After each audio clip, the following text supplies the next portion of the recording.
Well, hello everybody. Mike Prevost from MikePrevost.com here, and today I want to discuss the science of muscle hypertrophy. We're going to start off talking about a little bit of physiology, and then I want to shift into discussing a review of the research literature by Ogborn and Schoenfeld published in the Journal of Strength and Conditioning Research. And then we'll wrap up with a couple of examples and some specific recommendations. So I want to start our discussion by talking about motor units, and I've depicted a couple of motor units here, one of them in red and one of them in yellow. So let's define what a motor unit is. A motor unit is just simply a motor neuron or a nerve cell and the muscle fibers that it innervates or controls. And typically, one motor neuron will innervate dozens, hundreds, or even thousands of individual muscle cells, and it controls all of those muscle cells. So an important thing to know about motor units is when that motor neuron depolarizes or fires, all of the muscle cells that it innervates contract. And so at least a couple of interesting implications. One of the interesting implications are that all of the muscle fibers in a motor neuron, in a motor unit, are very similar in characteristics. They all have the same muscle fiber type, and because they're all active or inactive at the same period of time. So there are several motor units in a muscle, like the biceps or the triceps. In fact, hundreds or thousands of motor units in these large muscles. And one way that we increase force production is by recruiting more motor units. That should make sense. We bring more muscle fibers or muscle cells into the action by recruiting more motor units. Now, for the most part, in the large muscles that we're concerned with, because we're talking about muscle hypertrophy here, we're going to increase force production by recruiting more motor units. Now, there's another thing called rate coding, and that's really only significantly important in very small muscles, like, for example, the muscles that control the eye, movements of the eye. So we're not really going to discuss rate coding at all. We're going to talk about increasing the recruitment of motor units. So I said that all of the muscle fibers or muscle cells in a motor unit will have similar characteristics, and one of those similar characteristics is the same muscle fiber type. So we generally classify muscle fibers into three muscle fiber types. In reality, it's more of a continuum, a blended continuum, but depending on how we define muscle fiber type, typically we'll define three types of muscle fibers. So the slow twitch muscle fibers are type 1 muscle fibers. They're very fatigue resistant. They can contract for a long time without fatigue, but they have a 50% less hypertrophy potential. So slow twitch muscles, they just don't grow as much with training, but they do have some hypertrophy potential. They have less stored carbohydrates in the form of glycogen, but they have high mitochondrial density. Mitochondria are the energy factories of the cell. They consume lactate rather than producing lactate, that's lactic acid. And they're typically small motor units, not really large motor units, and low force and low power. That's type 1. Now, type 2A is intermediate, and so I'm not going to talk too much about them. The thing to know about type 2A is that they're basically in between type 1 and type 2 in terms of characteristics. So let's talk about type 2X, or fast twitch, big fast twitch motor units. They fatigue relatively easily, but they're high force and they produce lots of lactate when they contract. They're very anaerobic. They have a high hypertrophy potential. These are the fibers that really want to grow, but they have low mitochondrial density. And part of that reason that they fatigue easily is because of that low mitochondrial density. And unlike slow twitch fibers, these are really big, large motor units with high force and high power potential. Okay, so now that we understand a little bit about motor units and about fiber type characteristics, I want to talk about Entenmann's size principle of muscle fiber recruitment. And it's actually pretty simple. And we're going to start with a low force contraction. So we just have a little bit of weight on the barbell, not that much. And so as a result, we don't need to recruit all of the available motor units. So really light loads, we might recruit, first our small type 1 muscle fibers, our small type 1 motor units. As we load more weight on the bar, we need to recruit more motor units. And now we're going to start to bring in to the action our type 2A or intermediate fibers.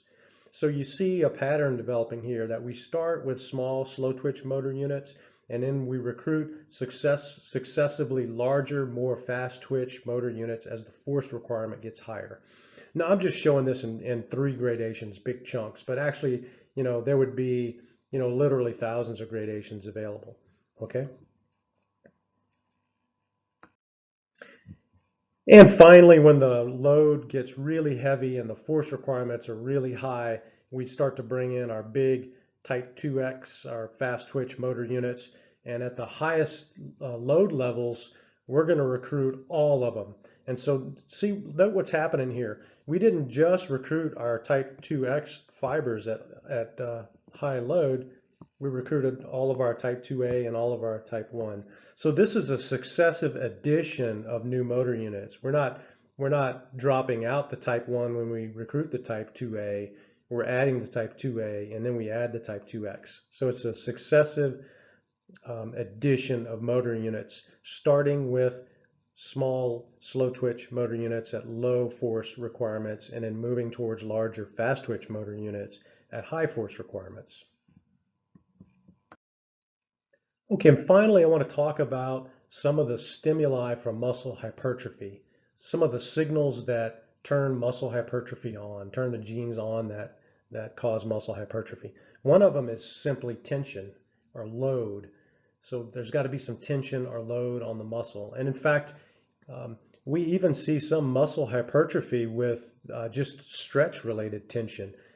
But that type of hypertrophy usually adds sarcomeres in series. The muscle gets longer. There's some hypertrophy, but it's length, not cross-sectional area typically. But, it is a tension stimulus. The second is anabolic hormones, like testosterone or growth hormones. So strength training or weightlifting does alter the hormone environment in a way that promotes muscle hypertrophy. And this is particularly true with heavy loads and large structural exercises like squats or deadlifts or presses, that kind of thing. And finally, fatigue. And so when muscles contract, there's fatigue products that build up, and eventually, if you train till failure, you hit muscle fatigue, and there's a large buildup of lots of fatigue products. And we think those fatigue products are also part of what stimulates muscle hypertrophy. So the three main categories are tension, anabolic hormones, and fatigue. So now I think we're ready to discuss some of the findings from Ogborn and Schoenfeld, and the reference is down here.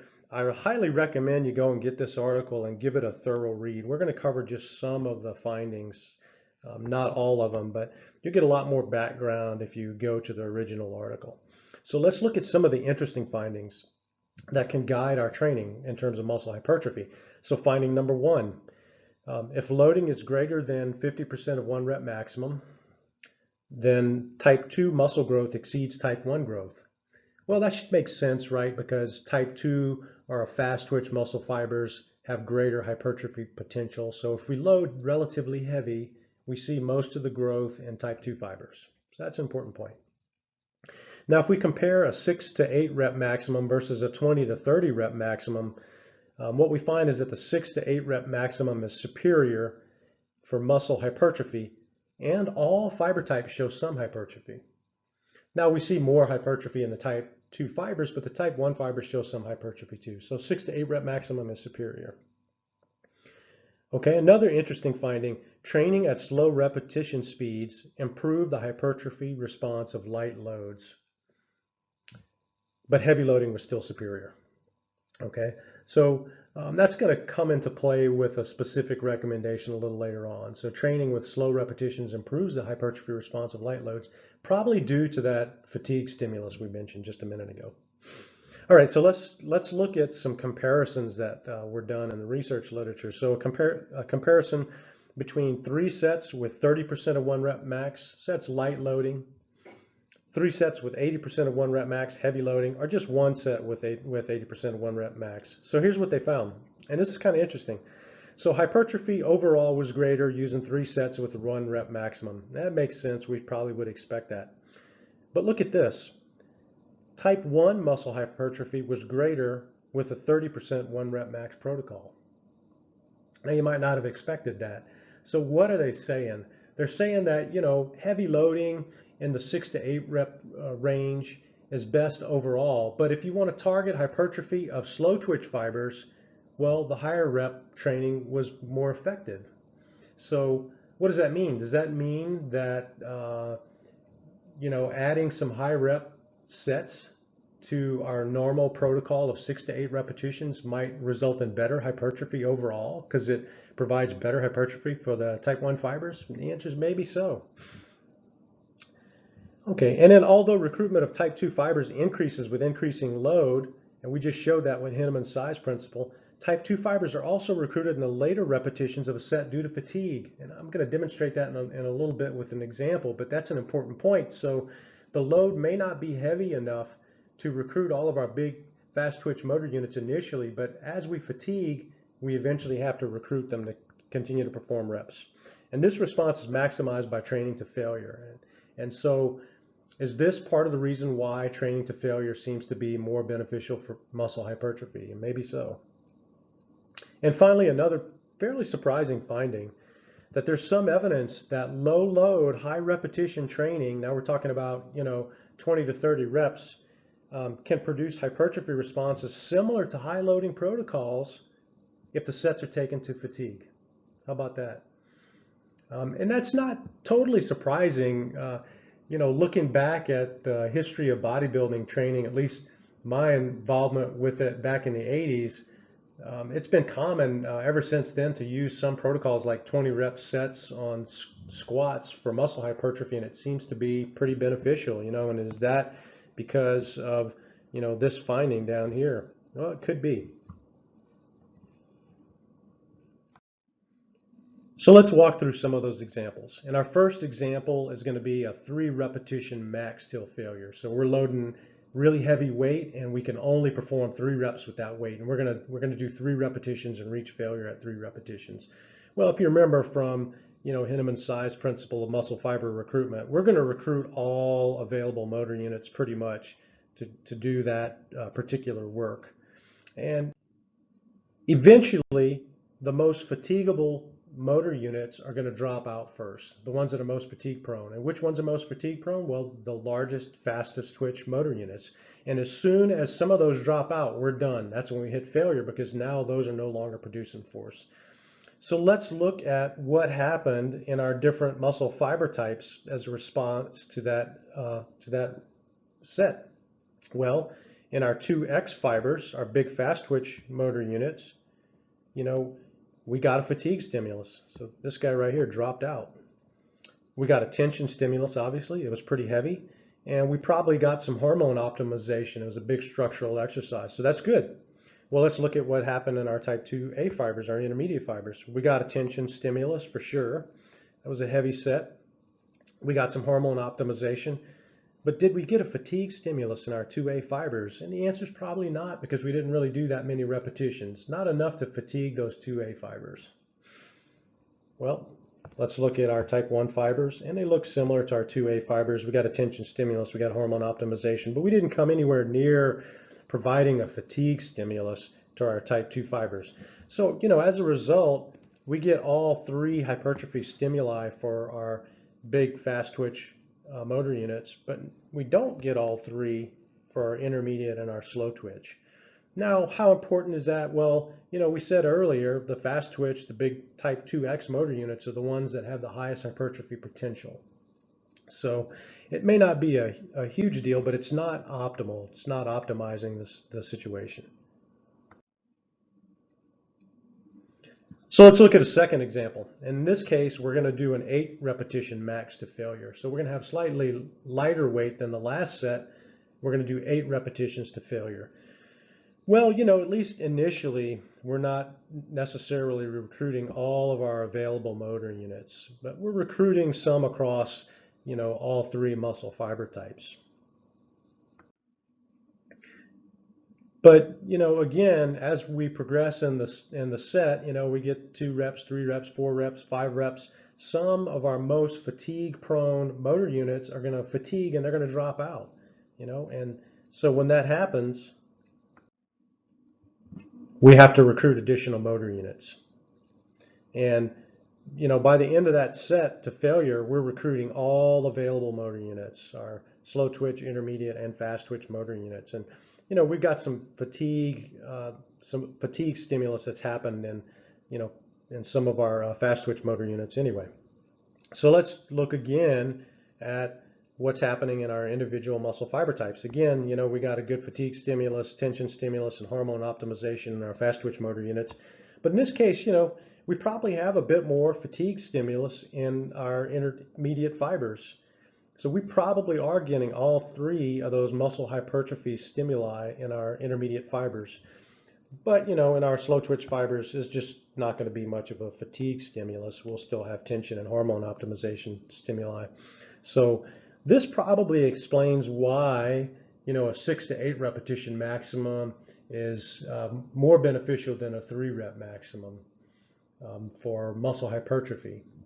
Now, we say 6 to 8 repetition maximum because normally what's been researched. Is it broader than that? Is it 6 to 12? Is it 6 to 15? There's probably a lot of wiggle room in there, but somewhere in that range, because now we're getting all three stimuli for our big 2X motor units and our 2A intermediate motor units. It's more optimal.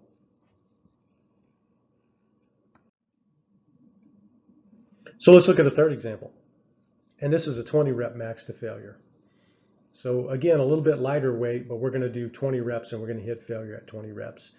So, based on Entenmann's size principle, muscle fiber recruitment, initially we're not going to need we're not going to need all of our motor units to be recruited. And so this case, you see we're recruiting some slow twitch and intermediate fibers, and we start performing repetitions.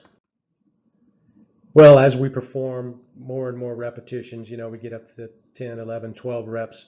Some of the most fatigable motor units are going to drop out, and that's going to require us to recruit more motor units.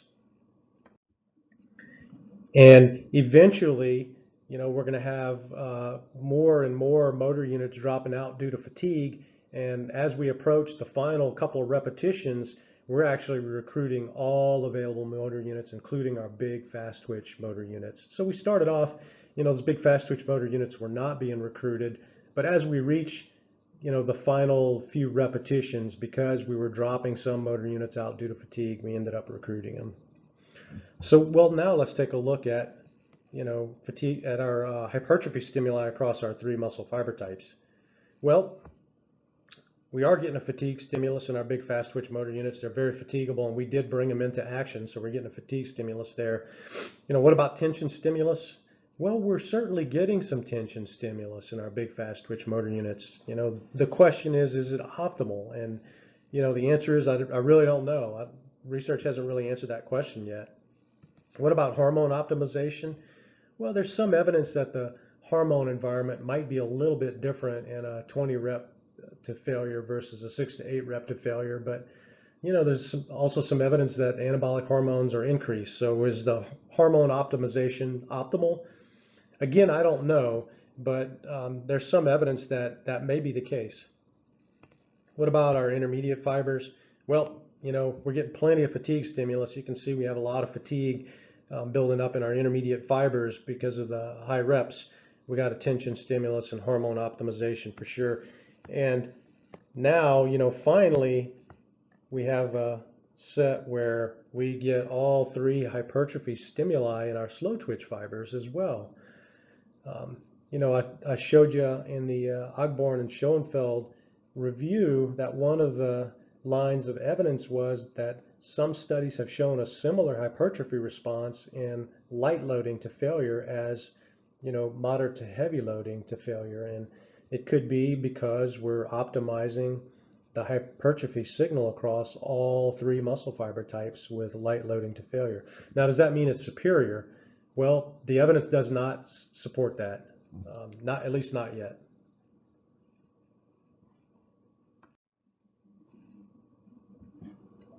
So what can we conclude?